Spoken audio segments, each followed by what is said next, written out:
Greetings everyone, greetings and welcome. Today I'm going to be playing a new game that I just found on Steam. The game is called The Picture in the House, and that is the same name as an H.P. Lovecraft story that was written in 1920. It's a pretty good short story, I like it. A little over 100 years ago now. Isn't that crazy? The story is about a guy who's collecting data on the people, and he's riding his bicycle around Arkham. And he goes down this abandoned road, and there's a coming storm, so he seeks shelter in a house that's seemingly abandoned. But in it lives a very old man, and he speaks with like a strange Yankee dialect that was thought to be extinct for a long time. And the guy has a bunch of strange books in his house, like really rare books, and like all these like strange objects, and he's kind of behaving in a weird way, and the guy gets kind of sketched out, and I won't spoil the story.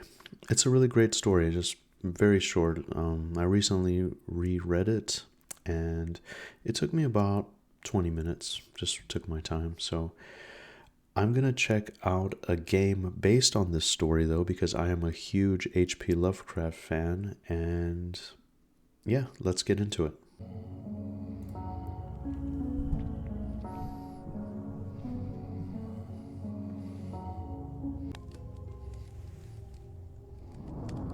The data piled up, and the research became more complicated.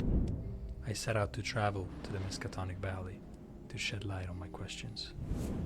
I went down a path that I deemed to be the best shortcut to Arkham, but on the way there, I lost my bearings. My journey continues.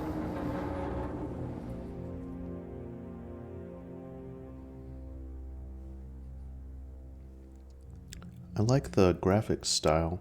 It's a very interesting choice. I like it quite a bit, actually. It's probably better for me to leave the bike here. I can't carry it with this rain. I'll come back and get it later. Wow, okay, so this is... Arkham should be 2 miles away.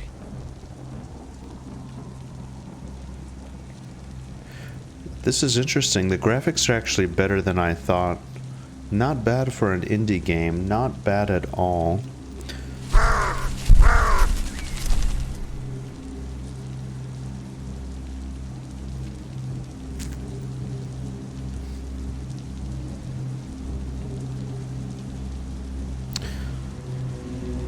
Yeah, so our character is seeking shelter from the storm. I can't remember what the map said.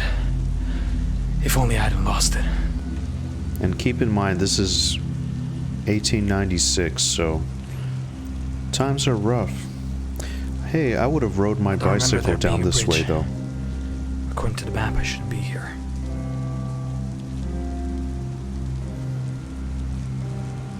Okay. Yeah, I would have just rode my bike. Hey, that's beautiful. I can't take this anymore. I need shelter.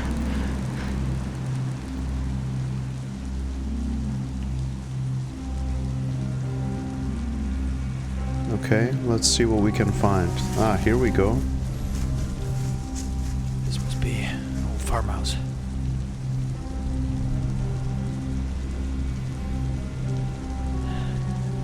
It's run down.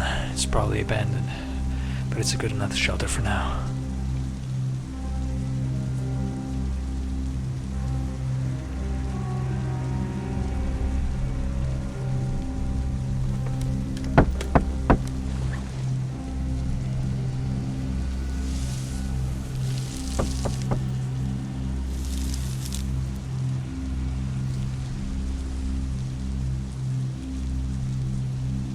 Very ominous vibe. Is someone in there? All right.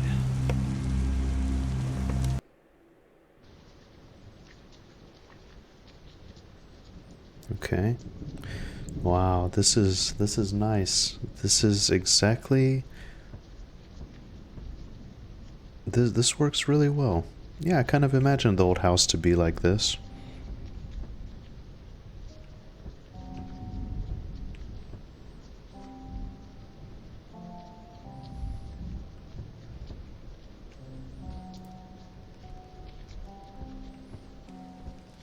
Okay, let's have a look around.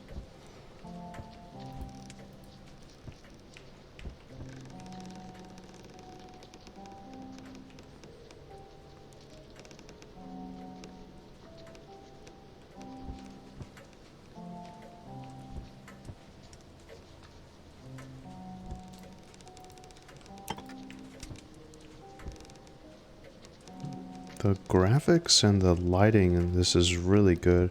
I think this is a portrait of Rembrandt. I'm not sure if that is the case. I'm just kind of looking around, taking my time. It's very dark. See if we can activate any kind of light source or anything to help us see a little bit better.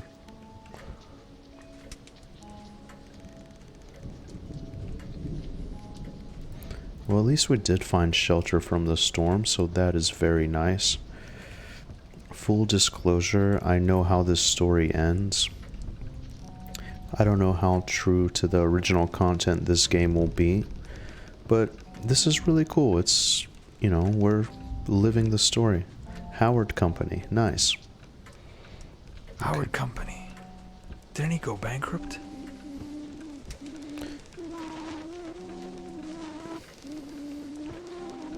Yeah, so our character is very familiar with the time and the era.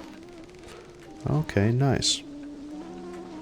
Alright, we're gonna turn this off. This is a little bit creepy. Our character is very familiar with the objects in this house and, well, not in this house, but just in general. The Encyclopedia of Witches. Of Watches? Watches. And even for 1896, a lot of this stuff is sort of outdated. This stuff looks really old. Whoa.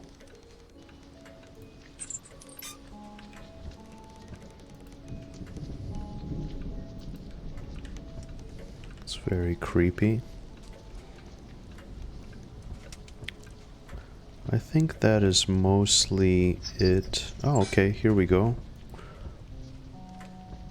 Any other light sources?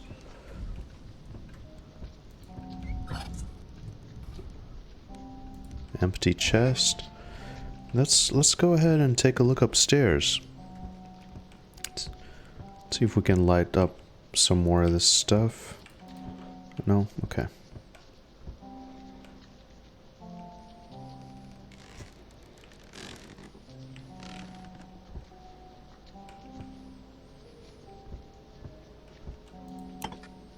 You need oil.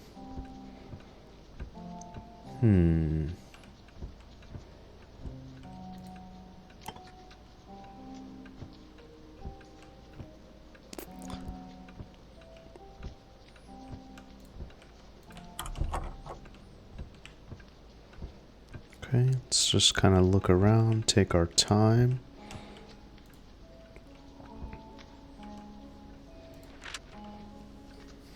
Sometimes I find myself staring at the faces in these pictures. They look so empty.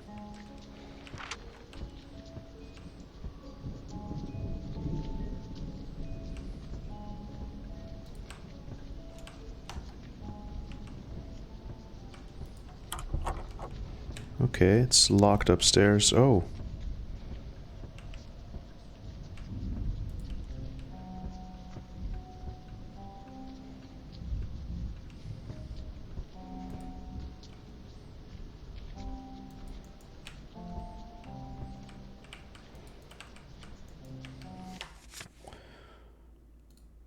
What are the controls here?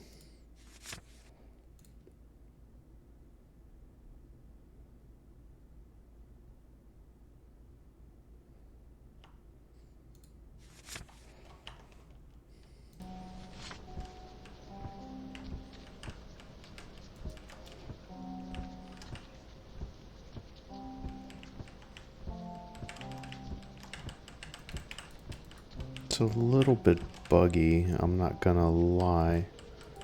Can I do anything here, or is that... Okay, maybe we're not ready yet. Let's continue looking and...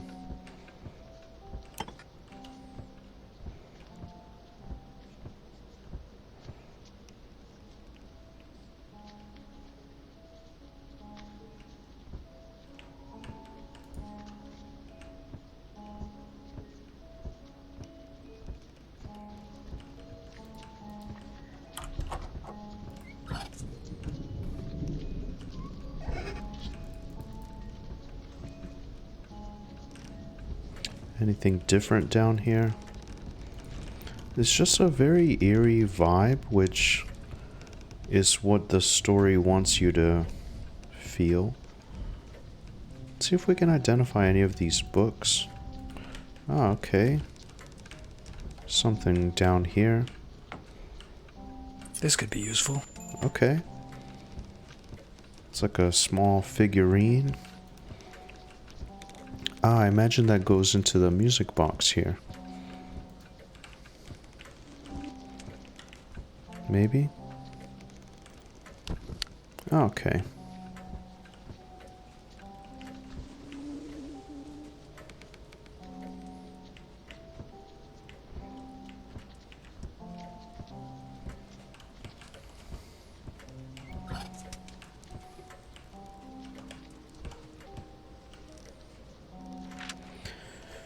Howard Company list, Caravan 34.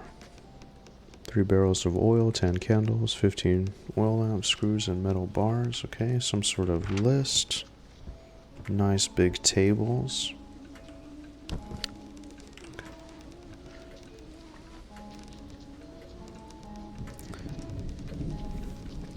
Palatine, a Rhode Island story. The Palatine gleamed in the sunlight as she set out with a full crew. A long list of passengers and a hold full of merchandise for the American colonies in the winter of 1750 to 1751. Certainly, there was no indication that morning of what destiny fate had in store for her. It was not until the first of the storms blew the ship off course that the passengers began to sense the trouble brewing under the surface between the captain and his crew.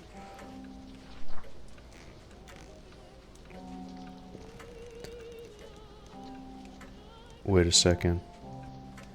Is the music seriously? Okay. Freaked me out a little bit. Yeah, let's get it in the light. That's a really nice feature. By the time the storms had ended, the captain was dead, murdered by his crew, and the passengers were prisoners. During the days that followed, the sailors forced the passengers to pay exorbitant prices for a bit of bread and some water to drink. One morning, the passengers awoke to find out that the crew had stolen all of their money and had long abandoned the ship. Terrified, they could do nothing but ride out the next series of storms sent by the devils which rule the Atlantic in winter. The Palatine came to ruin just off the coast of Block Island. The shore folk bravely faced the storm to rescue the starving passengers from the wreck. Then they set fire to the ship so that it would not endanger any passing ship. But as the ship burned, the shore folk heard a wild scream. A mad woman, confined on the ship during the voyage, had been left on board. Every year since then, on the day of the tragedy, the Palatine reappears near the shores, all wrecked and burned down before the eyes of any who search for her.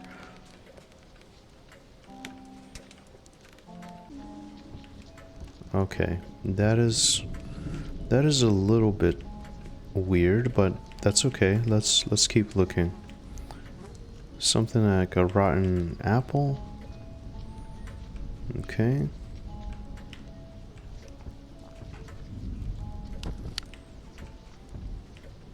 What else do we got? Rose montis, annual herb with ascending stems covered in spines that culminates in red-yellow flowers similar to a rose. from which she derives her name. Her use in traditional medicine is not dissimilar from chamomile or other sleep-aiding plants. Some botanists believe it to be connected to opiates, especially because of the dangerous consequences to a direct contact with the blood of a purified extract that may lead to coma or death.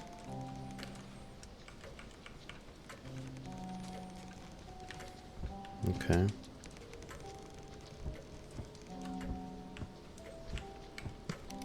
Okay, here we go.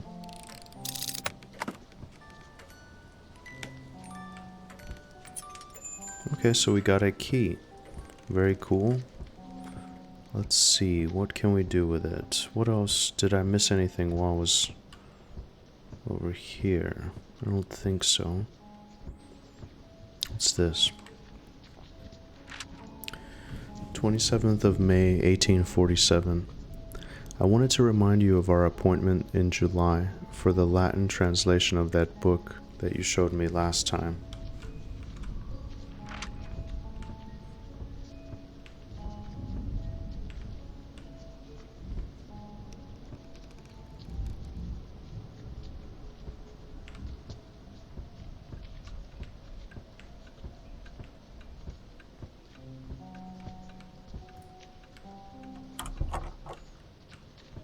Can we possibly use the key? Still nothing that we can do here. This one's locked as well. Let's check again downstairs. I think there might have been one more door downstairs. It's a very, very dark game. I hope that you can see it. There's a door over here somewhere. Oh, this also seems to be a face of sort.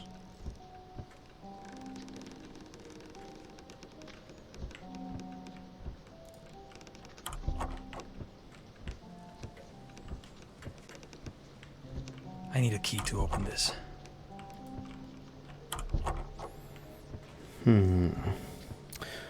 What do we have then? Do we even have a key, or...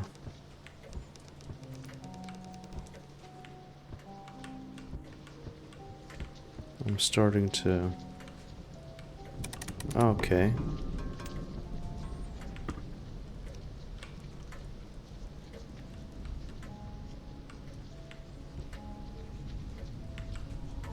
There seems to be a complex mechanism under this box.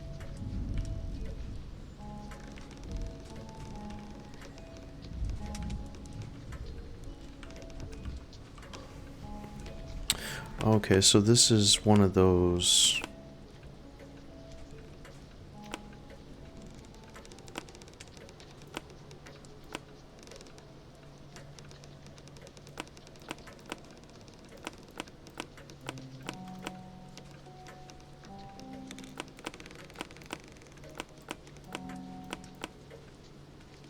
Well, that's fascinating. Okay.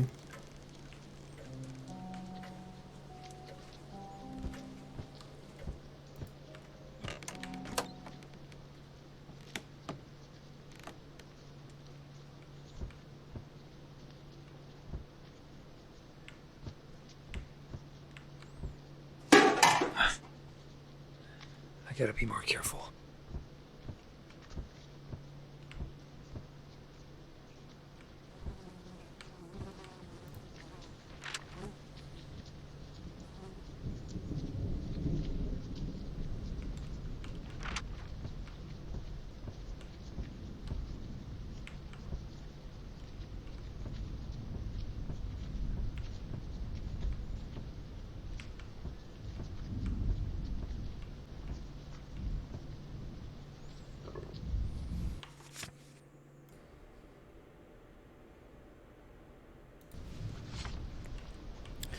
Make sure we don't have anyone lurking outside.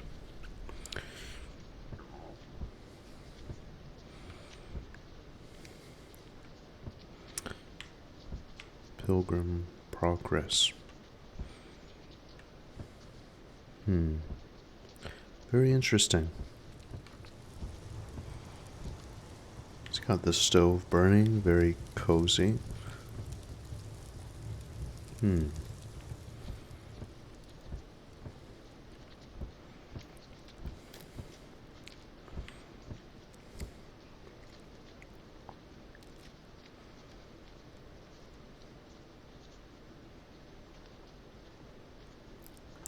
Seems to be a book in Latin.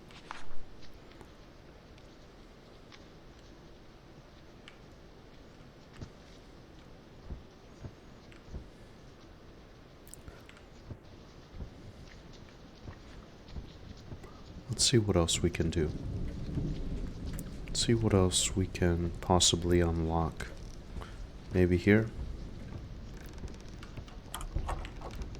Okay, maybe there's something we have to do in there then.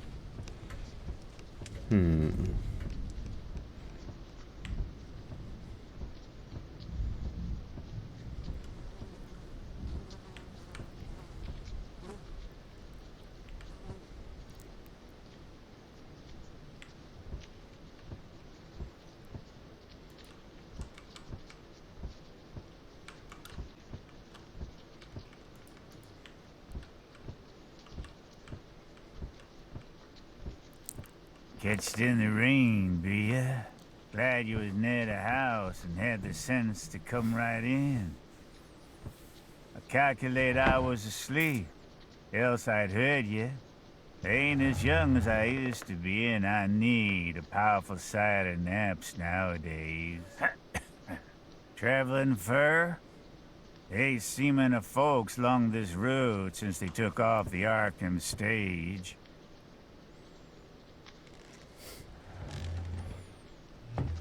Oh, yes, I was headed to Arkham, but I apologize for my rude entry in your domicile, sir. Glad to see you, young sir. New faces are scarce around here, and I ain't got much to cheer me up these days. Guess you hail from Boston, don't you? Never been there, but I can tell a town man when I see him. We had one for district schoolmaster in '84, but he quit sudden and no one never heard of him since. I see. Pardon my curiosity, but how did you come by such a rare book as the Regnum Congo? I'm a researcher, you see. Please tell me, where did you find it? Oh, that Africa book? Captain Ebenezer Holt traded me that in '68. Him was killed in the war. Ebenezer was on a Salem merchantman for years and picked up a sight of queer stuff in every port. Got this in London, I guess. Used to like to buy things at the shops. I was up to his house on the hill trading horses when I see this book. I relish the pictures, so he give it in on a swap.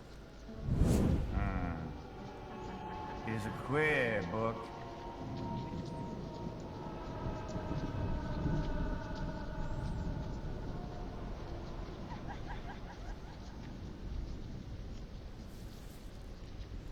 Ebenezer could read a little of this. 'Tis Latin, but I can't.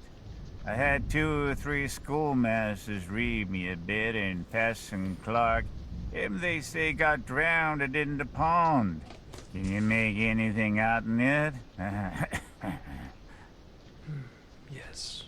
I studied Latin when I was a scholar. I could try and read some of it for you.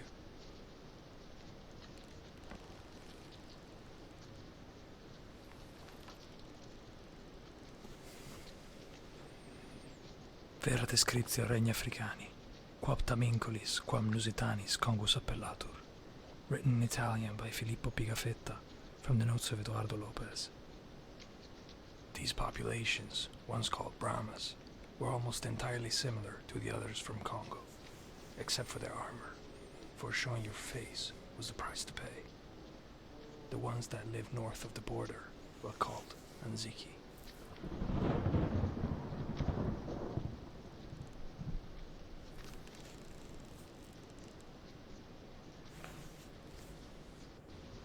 Queer how Pictus kin set about the thinking. Take this one here near the front. Have you ever seen trees like that? With big leaves a flopping over and down? And them men, them can't be niggers. They do beat all. Kinda like Injuns, I guess, even if they be in Africa. Some of these here critters look like monkeys. Or half monkeys and half men, but I never heard nothing like this one. And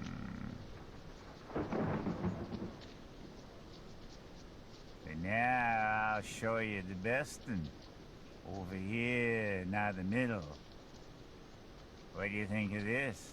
You never see the like hereabouts, eh? When I see this, I tell Deb, hold. That's something. Stir you up and make your blood tickle. When I read in scripture about slaying like them Midianites was slow, I kinda think things, but I ain't got no picture of it. Everybody can see all there is to it. I suppose 'tis sinful, but ain't we all born and living in sin? That fella being chopped up gives me a tickle every time I look at him. I have to keep looking at him. See where the butcher cut off his feet? There's his head on that bench with one arm side of it, and the other arm's on the ground side of the meat block. As I says, 'tis queer how pictures set you thinking. You know, young sir, I'm right set on this one here. After I got the book off Ebb, I has to look at it a lot. Especially when I hear Passon Clark rant on Sundays in his big wig. I think I took enough of your time. Won't I try something funny?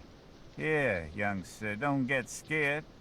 All I done was to look at the picture afore I killed the sheep for market. Killing sheep was kinda more fun out of looking at it. Killing sheep was kinda more fun, but you know, 'twain't quite satisfying. Queer how a craving gets a hold on you. As you love the Almighty, young man. Don't tell nobody, but I swear to God that picture begun to make me hungry for victuals. Excuse I me, couldn't it's rage time for me to nor go buy. Here, sit still. What's ailing you? I didn't do nothing. Only I wondered how 'twould be if I did. They say meat makes blood and flesh and gives you new life.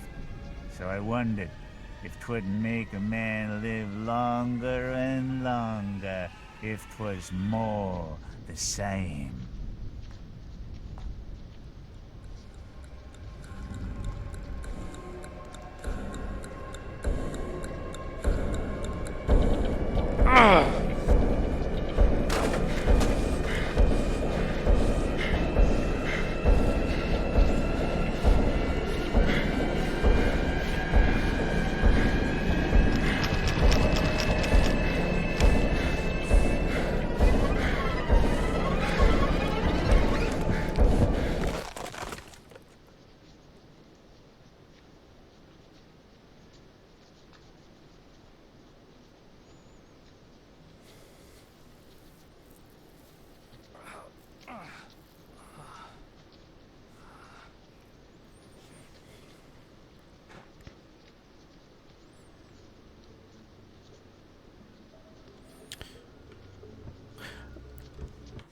So I want to say that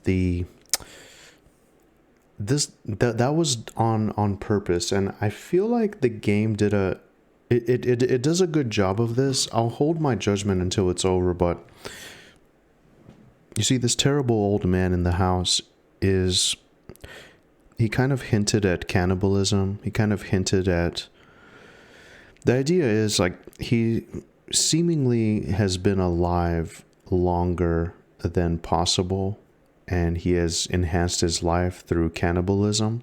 And so the guy gets a weird vibe and runs out of the house. However, we're still here in the house, so let's find out what direction that the game takes us in. And also, an interesting thing is the man, he's supposed to be speaking with an accent that has long since been gone. So he speaks in a very peculiar way, and I think the voice actor did a great job with this. The voice actor did a great job. I enjoyed it. To most people, I guess it would be funny or silly, whatever, but I think it really, really works. I like it.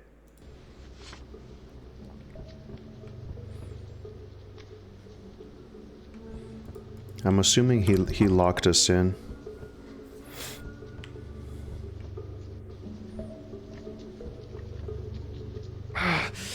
My arm is burning up.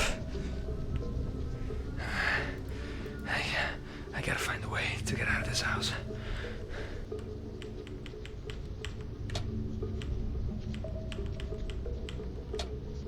What did he say the guy's name was? Parley something, right?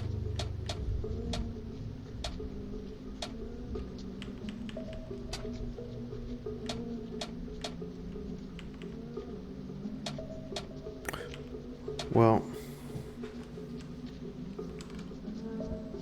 let's look around some. Introduction to cryptography. Monoalphabetic ciphers.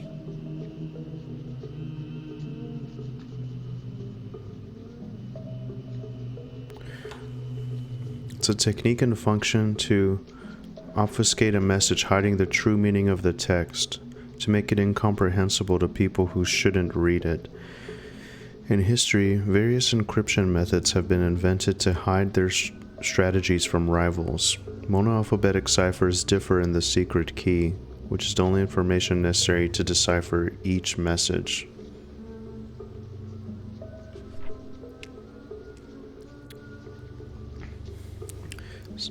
One of the most famous monoalphabetic ones is that Caesar cipher. In it, the secret key is a number indicating how many characters the alphabet is translated from. The message in the clear to the ciphered one, so taking into consideration the alphabet. The translated alphabet of 2 units becomes...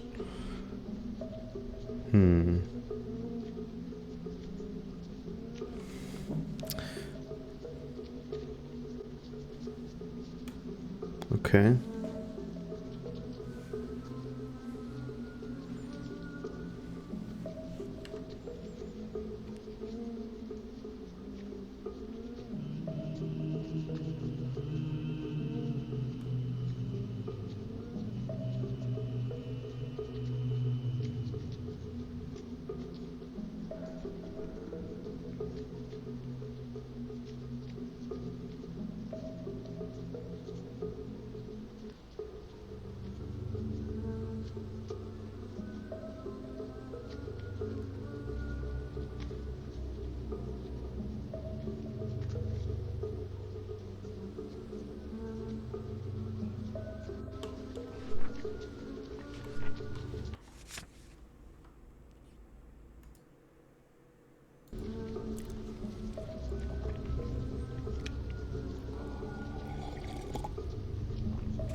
I'm gonna have to write this down.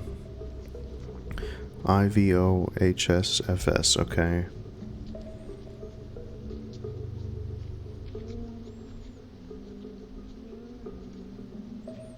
I just...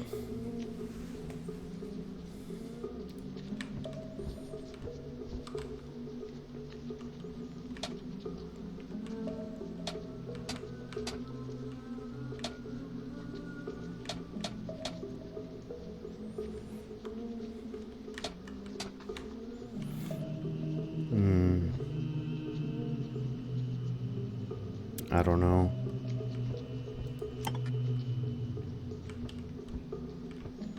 Oil.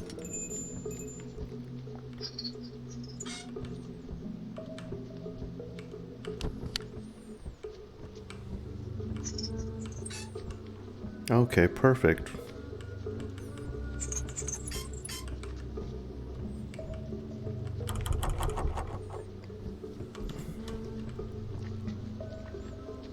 So he... What is this stuff? Is this... What is this? Is this like some kind of grass or hay or... Wait a second.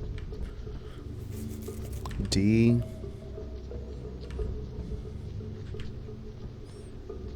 D-U... Q...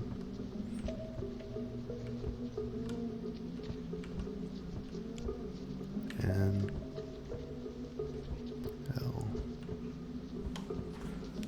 Let me see.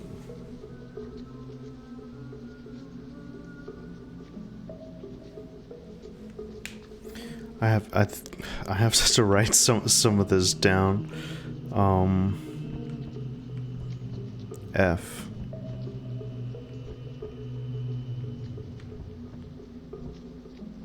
Okay. Did he take my bicycle apart?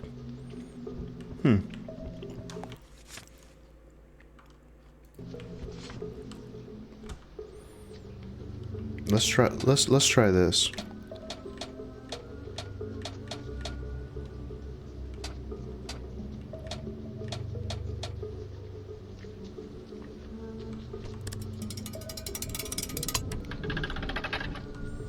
Okay.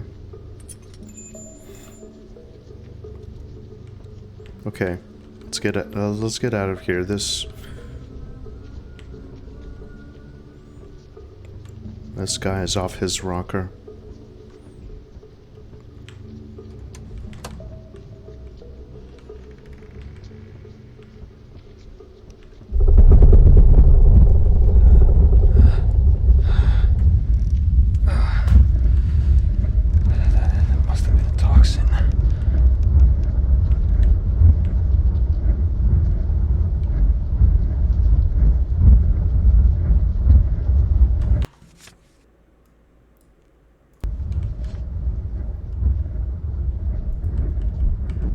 Okay, well, at least the good thing is we got the oil now. Wow, this game is loud.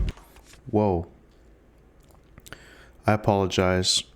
And also, it is not really letting me make any adjustments too much. That's okay, we'll turn it down over here.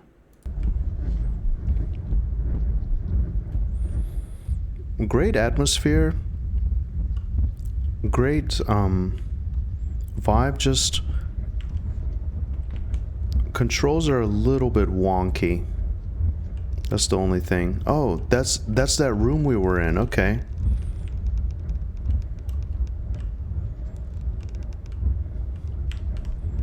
Well, yeah, of course. Like, we wouldn't want to go upstairs, right?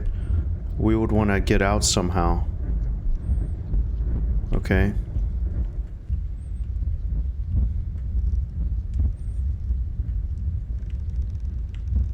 Man, that would suck, having to solve a puzzle while under a toxin, you know? Why we're coming back here, I don't know. Where else can we go? We got oil, we got keys.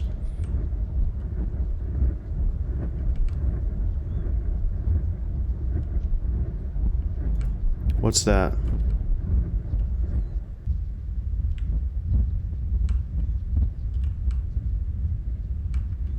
There's the book with the blood stain on it.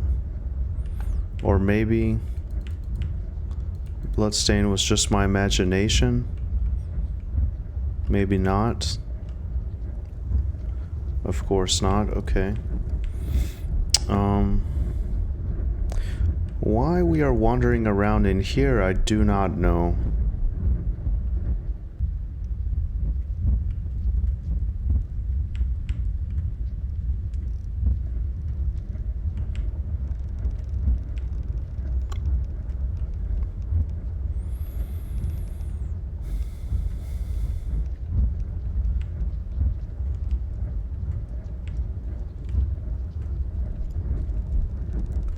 Was there maybe more to the room than we thought?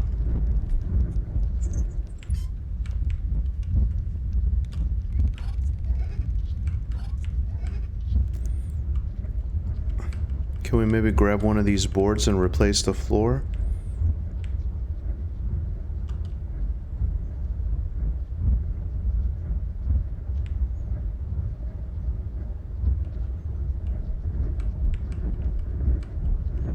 Okay. Oh, this music, like this atmosphere is...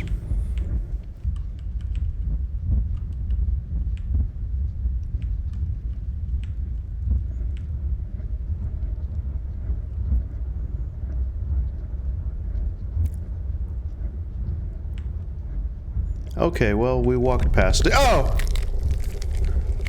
This can't be real. Yeah, he's tripping out because of the toxin.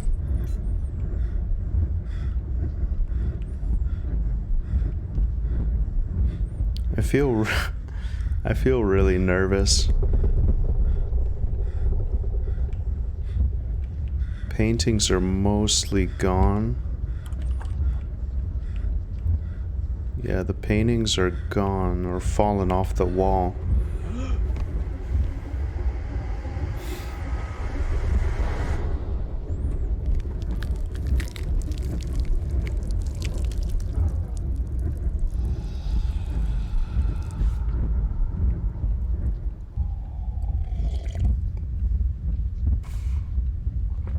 Whoa.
Whoa.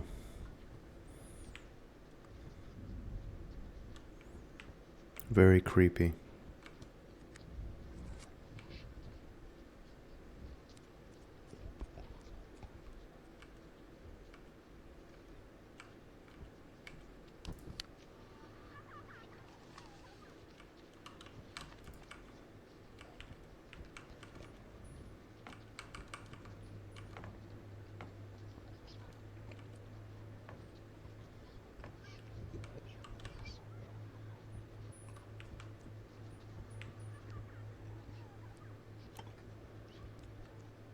You need blood to use this mechanism. Your meat is mine forever. You feed me. Bite after bite, bite after bite, your bowels, they feed me. Drop after drop, you feed me. Ritual after ritual, I live until the end of the world. Okay.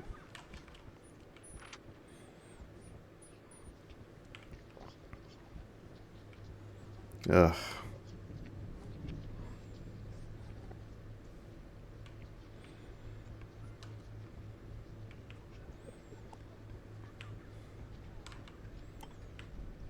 You need a bottle to get this blood, okay? Whoa, this is... They actually did a good job with this for what this is. Whoa.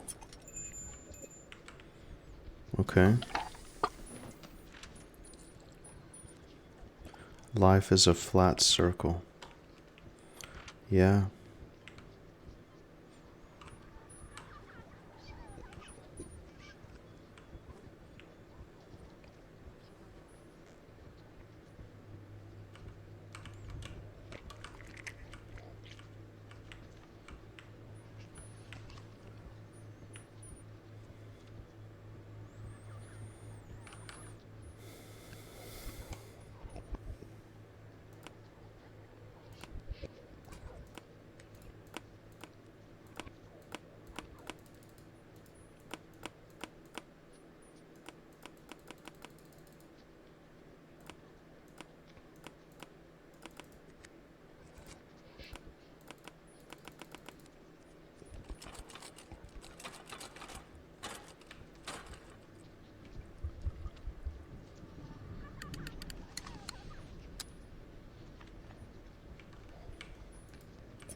Okay. Anything in here?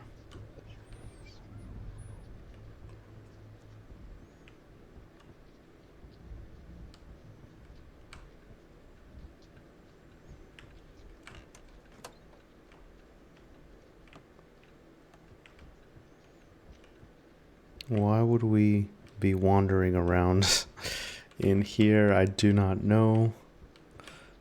But hey, let's just enjoy the journey.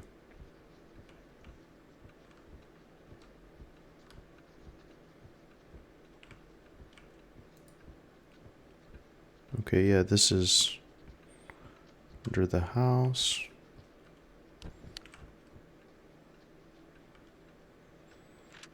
Today, I thought I heard some noises in the room upstairs, but perhaps I was mistaking that gurgling for the one from my stomach. One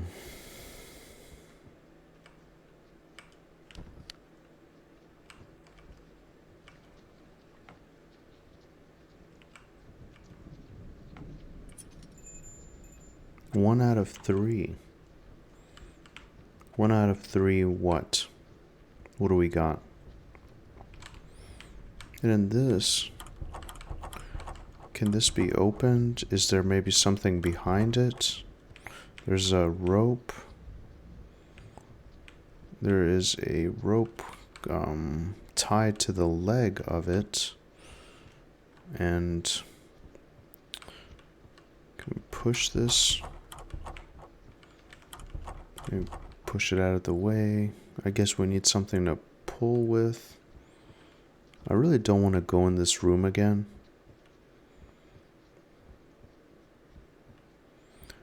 Wish we could walk a little bit faster. I know that we're seemingly injured, but it'd be nice if we could walk a little bit faster. Okay, so 2 out of 3 on these things. It's so creepy. Okay. I don't want to really go downstairs either.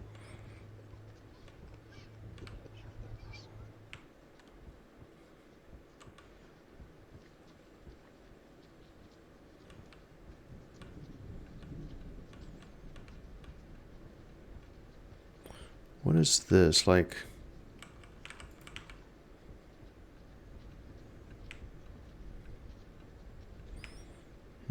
can we maybe go in here? No.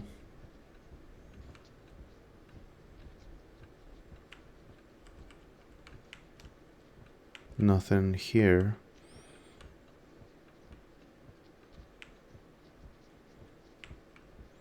I mean, even if... How would this work? Where would we pull this rope from?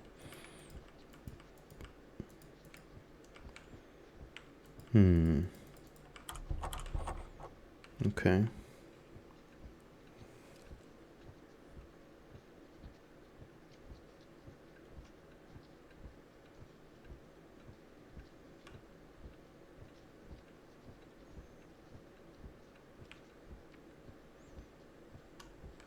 I guess we gotta search.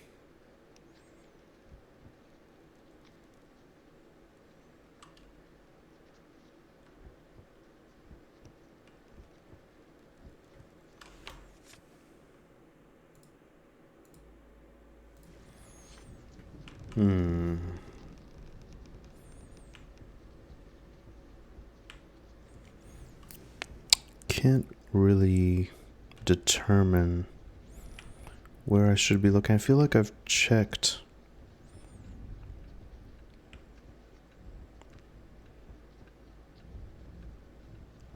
downstairs. The limping kind of puts us at a snail's pace. Maybe this is unrelated to the little sticks. Let's see. Oh, okay. There's something. What about this?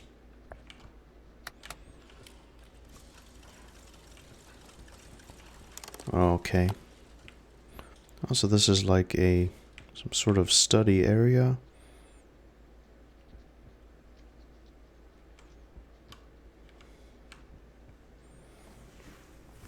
First of October, 1790.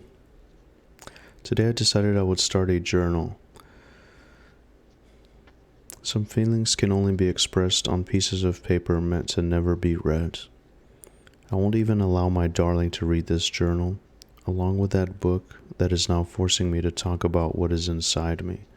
That leather book with its metal seals and its artwork that evokes the darkest side of me. That cursed moment I accepted to trade it. The 12th panel with the slaughterhouse of those cannibals maims my mind. Why are they pictured as white men? Why, despite its title and its clearly African setting, the image of a group of white men slaughtering their own kind arouse unconceivable emotions in me? What is it inside me that I still can't grasp? The 23rd of November, 1790. I remember the artworks in that book, that table, the image of that hideousness so well set. My eyes still open gaze on the memory of those images. Whilst in those instant where I close them, I am grossed out by what my mind is able to picture. A sequel where it is me responsible of such a butchery. This inside me, filthy and embedded in my mind, never fails to leave me. 15th of July, 1795. See, it's crazy. If he started a journal in 1790 and it's 1896 now, I mean, how old is he, The artwork suggests to my mind uncharted paths, tasting of blood as sweet as honey. There is one in particular that caresses parts of my mind that I didn't think there would be place for in my thoughts. Reminiscing those days that went by overshadows my judgment. Today I did it. That filthy blade, with a simple handle, was the only accomplice and the last crime of my humanity. This time it was not an animal. It was not a beast of these hills, brought into the world with the sole purpose of dying. No, she was my darling, her so candid, good, sweet, tasty, soft, without a thread of... Forgive me, darling, just my world, there is no room for the old version of me, and you, guilty of being close to me, will continue to live within me, consumed every day. I will always remember that taste of yours that I loved. Let my sin have forgiveness, keeper of heavens, you who from now on share this secret with me. Open the gates of heaven for the last time, not for me, but for those lost souls that cannot escape this earthly hell that is this stomach of mine. I was in Arkham because of what today I would consider trivial reasons when I encountered this well-dressed man who I haven't seen before. He introduces himself as just an ordinary professor from out of town. His curiosity induced him to exchange some pleasantries, which allowed me to notice his intelligence. A witty and clever person, I'd say, definitely from an upper-class family. He told me how some old Latin scrolls made him want to move there. I couldn't pass up an opportunity like that. Furthermore, I cannot understand Latin. I suggested we'd meet at my place next week so that we can go in depth in our conversation in a quieter place. Today I had the chance to embrace again feelings I thought I had already left my body. The professor I have met came here to my household this morning. He immediately started reading the Regnum Congo that I left on a table in the living room, ready to be explored by a new person. The details and the harshness of what was described in those paragraphs, and the poetic nature of the Latin text, translated on the spot, allowed my mind to roam within, feeling that before that were only provoked by the artworks. That professor managed to bring new flavor to the now flavorless images in my mind, rejuvenating that fire that the book sparked in me long ago. Thank you, Professor. An aphrodisiac feeling will pervade my sleep tonight. Everything was so fast. One moment, he was reading one of the Latin scroll, then my hands were around his neck and my mouth was salivating as the sound of hunger deafened my thoughts. I could have never thought I am so weak when it comes to face my impulses, so unable to suppress the most inhuman emotions in me, but it happened so fast, almost as wasted. Now he lies there by the table, sitting with always the same expression, staring at me every day. Who knew what a man's torso would be so heavy? 23rd January 1896, priest. That look full of terror of the men I ate, those eye wide open and drenched in death, with the last instant of their liveliness picturing a bloody smile. The image of this idea inside of me reminds me of why I keep doing all of this. Okay, so 1896, priest. That 1896 is the year that we're in. An old man with no soul roams in his attic in a labyrinth of thoughts, blood, and dust, while a new me rises. Perhaps is this that the old priest wanted to say in his last moments, in his pitiful death covered with a despicable veil of acceptance. The hardness of his flesh ignites an irrational anger inside me. Why right now? Why has my mind started to seem as messy as my attic? Okay. This guy is crazy.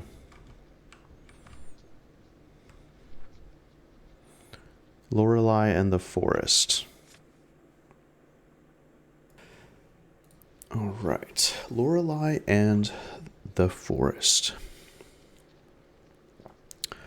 And I apologize that I'm not reading this too amazingly. The text is a little bit tough to make out.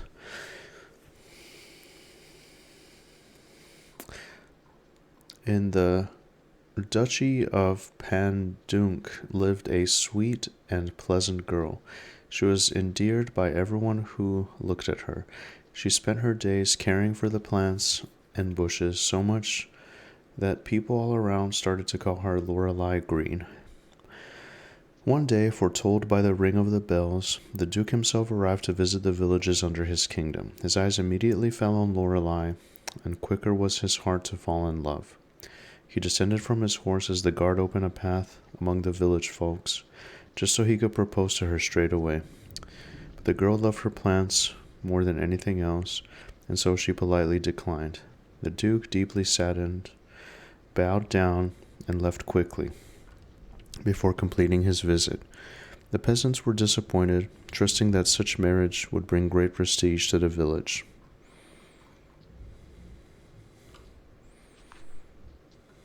From that day forward, Lorelei Green was drowned in letters, so many that the messengers had to line up in front of her door. To escape them, she had to move from one side of the village to the other again and again, but the peasants each time would betray her, allowing the Duke to find her again. Lorelei Green didn't want to have nothing to do with it. She just wanted to be with her plants. In the end, heartbroken, she decided to leave her home, looking for some peace. One night she took her leaf green cape and left, but since she never left her village before, she quickly got lost. The evil clouds covered the stars and the black night darkened the countryside, though she didn't care as long as she was able to escape the Duke. And so, after so much walking, her feet were aching, she finally reached the edge of the forest at the break of dawn. Basked in the first light of day, Lorelei Green was stunned, and in awe, she had never seen so many plants in her life. Reinvigorated by this joy, she made her way into the forest, happily singing as she went by. Along the forest path, Lorelei Green stumbled across two mouses. "Help, help," one of them cried. "How may I help you?" asked Lorelei Green. "My friend's tail has been caught by a rock. I beg you, free him and we will come with you." Lorelei Green, who respected all forms of life, used her knowledge of plants and trees to find a sturdy branch and, using it as a lever, pushed the rock aside. The two mouses happily climbed onto the green cape to find shelter in one of the pockets. "We will guide you through the forest," said one of the two mouses, as a gesture of gratitude. And so she continued her stroll in all of the forest that surrounded her. She had no aim, but the two mouses led her steps safely, far from harm's way. Soon, though, the three ran into one owl lying against the bark of an oak.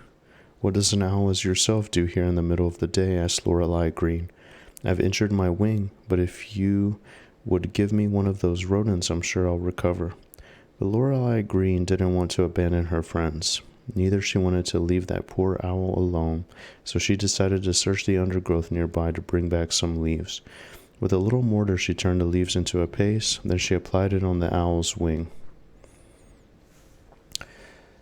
Whew, long story. The pain quickly disappeared, and soon the owl took to the sky and said, "Allow me to guide you to the king of the forest to thank you. I'm sure that he would love to meet such a gracious young lady." And so their journey continued, this time with a precise goal. But the road ahead led straight into the territory of the wolves, and soon they found themselves surrounded. "What are you doing here? We are hungry, and if you will not leave, we will eat you." Lorelei, though, remained calm. "Why are you hungry?" she asked. "There are no more deer around here. They all fled," responded the wolves, sad. "Then follow me," Lorelei said, inviting them. Sure of herself, she used her knowledge of plants to find a way, leaving the firs to lead their way. Soon she found a great clearing where many animals grazed freely, many more than the wolves could hunt. "If you are going to the king of the forests, allow 4 of my wolves to come with you. They will grant for you and protect you," said the thankful pack leader. Some of the grammar in this is a little bit weird, so but we'll keep going. And so Lorelei, along with 2 mouses, 1 owl, and 4 wolves, finally reached the king of the forest. The knowledge of the mouses, the wisdom of the owl, and the protection of the wolves made the last leg of the journey safe and quick. The king of the forest was a towering pine, so big and vast that it was impossible to see it all in one sight. The animals and Lorelei respectfully bowed down to the colossal tree. "Stand up, Lorelei Green. What brings you here in front of me?" thundered the king's voice. "Your Majesty, we wanted to present this girl to you. She helped me freeing my friend from a rock," announced one of the mouses. "She healed my wing," said the owl. "And she found food for our pack," said the 4 wolves. "Indeed, I already knew about it all," said the king, "but hearing your words of honest gratitude made me reach a conclusion. Lorelei Green, I'm old and soon I'll die. You have shown me kindness, wisdom, and knowledge. I want you to inherit my place as the queen of the forest." The animals were happy for her, and Lorelei Green humbly accepted with a bow. The king of the forest soon died, as he had predicted, leaving his branches to be a palace for Lorelei. From that day onward, she held the power above every animal. The village, still hunting for prestige, kept looking for her, and the duke sent 10, 100, 1,000 of his men to search her, but all of them came back empty-handed. Lorelei Green had found her place, and thanks to her virtues, the forest grew strong, and she kept it away from human exploitation. The end.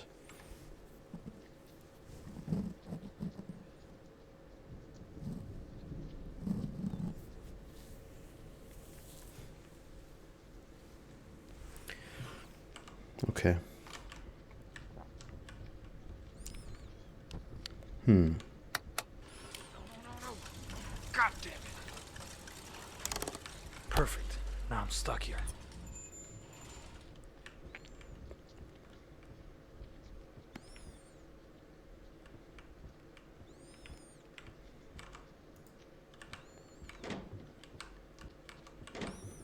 Maybe this is what I was seeing through the wall.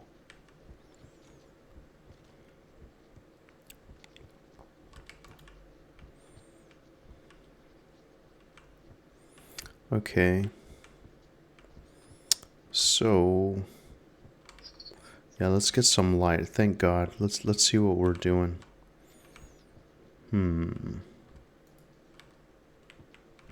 So we're 3 out of 3, but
I'm unsure about this puzzle here.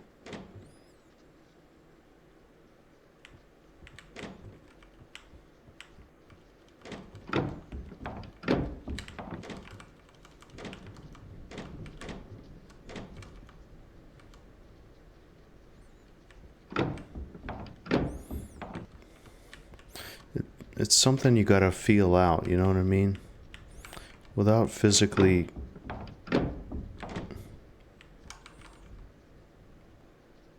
I mean, how am I supposed to...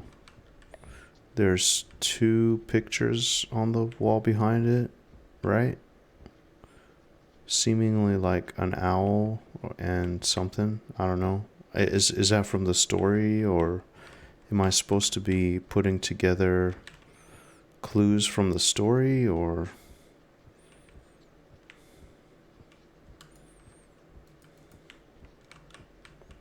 Right? I mean, there's 2 bags here. This, I don't... I guess that's the mechanism.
Oof.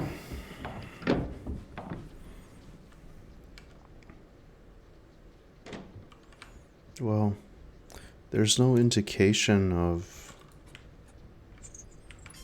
anything. I mean, I'm not the things aren't going up or down or...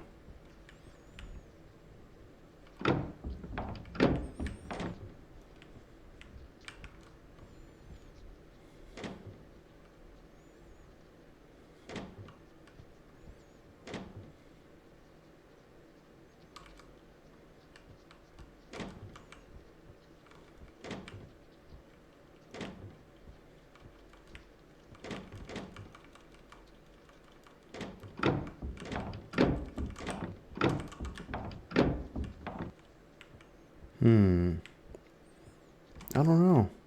I have no idea. Okay.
I have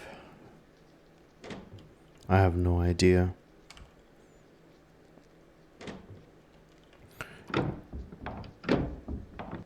I have no idea what's going on here.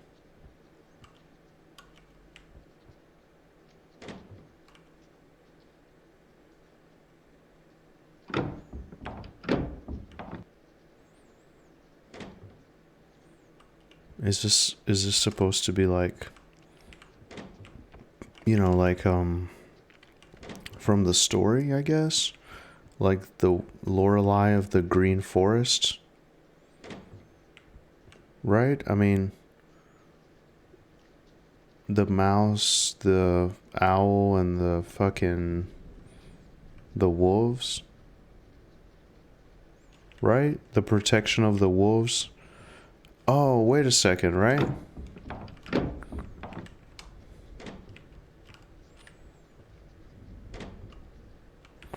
Wait a second. It is, isn't it? Look. 2 mouse. 2 mouse.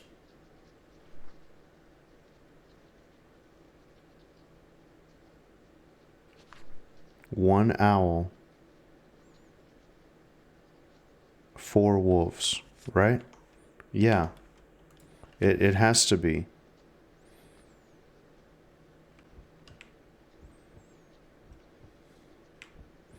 So 2 mouse. 1, 2, right? 1 owl,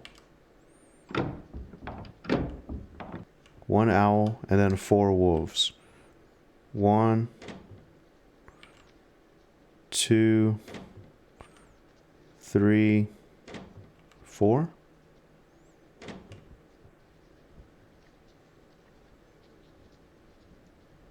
No.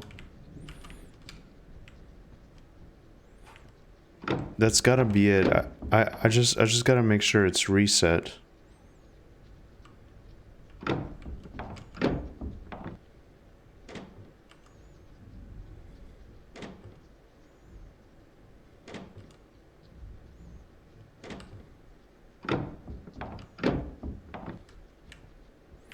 Okay, so 2.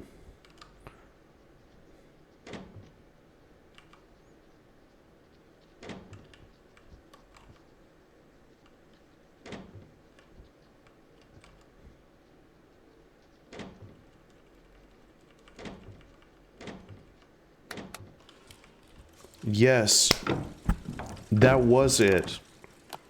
Finally, for anybody watching that's curious, that was it. I scoured it, and then it just clicked.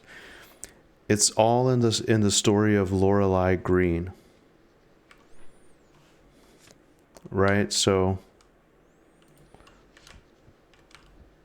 this is a mouse. So you want to move this twice for the 2 mouses, 1 for the wisdom of the owl, and 4 times for the wolves. Let's get out of here. That was exhausting. I think I spent like 20 minutes on that. And what do we need the 3 things for? I forgot.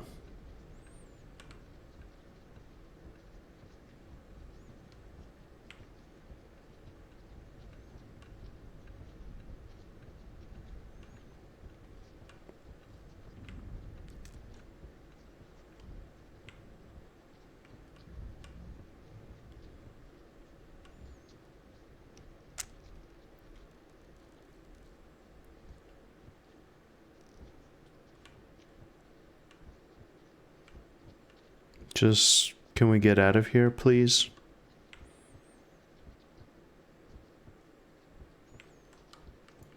No. Come on.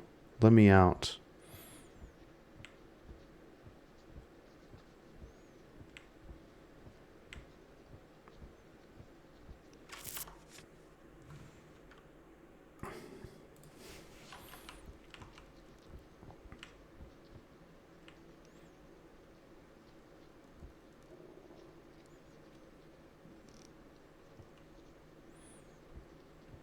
Maybe here?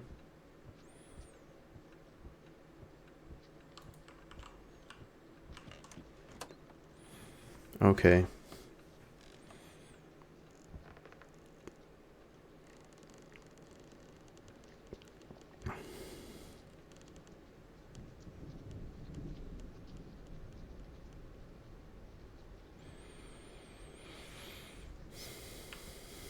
It's why go in the attic though? Why go in the attic, you know?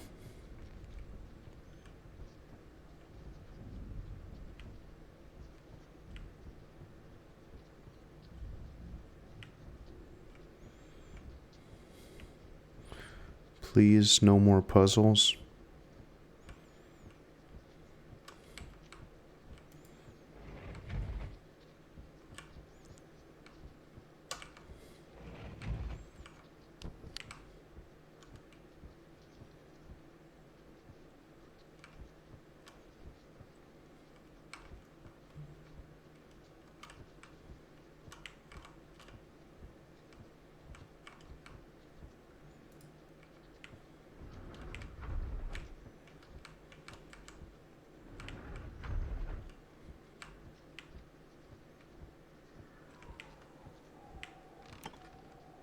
You need something to remove the boards, okay.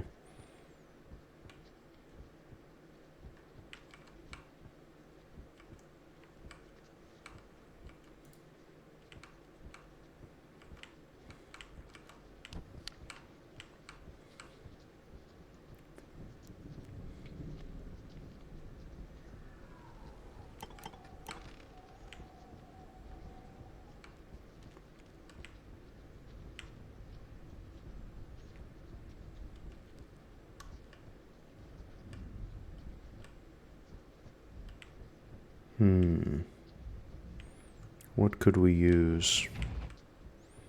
What could we use? What do we have? Maybe, please don't tell me something from downstairs. I'm so tired of walking.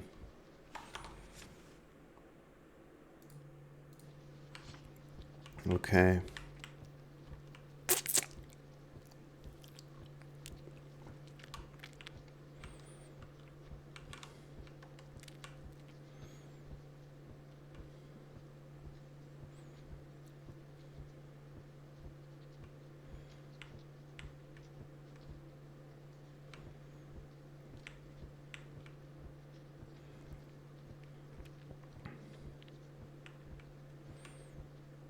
Okay.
Oh, do I really have to walk all the way around? Is there anything here? Okay, so I got a key.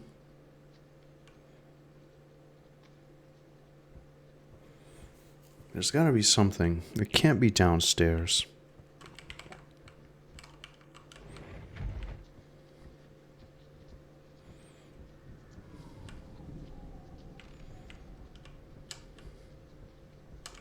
Anything? Okay, that wasn't clearly not it.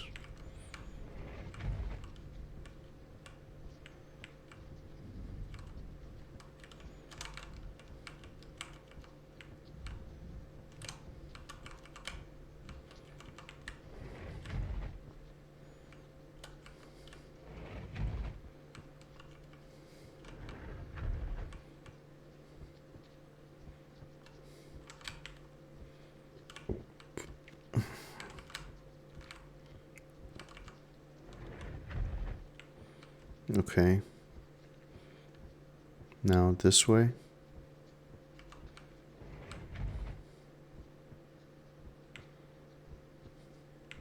Anything in here?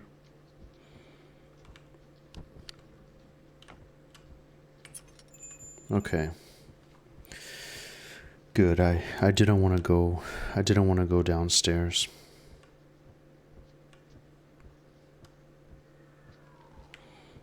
Is this it? Is this gonna be the crowning horror?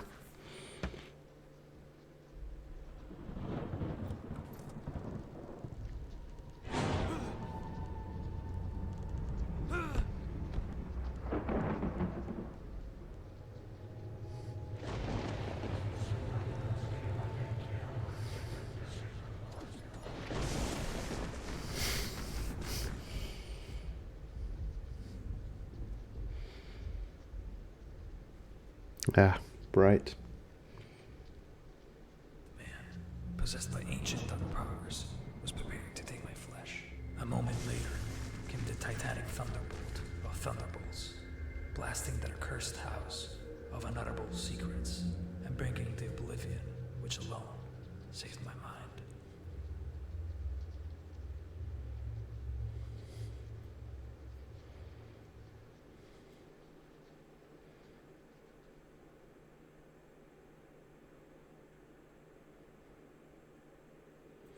Very interesting. Very interesting indeed. It seemed like a tribute to Howard Phillips Lovecraft and 100 Years of the Picture in the House. Hey, that's actually a really, really nice touch. I like that. I appreciate that a lot. It is indeed 100 years.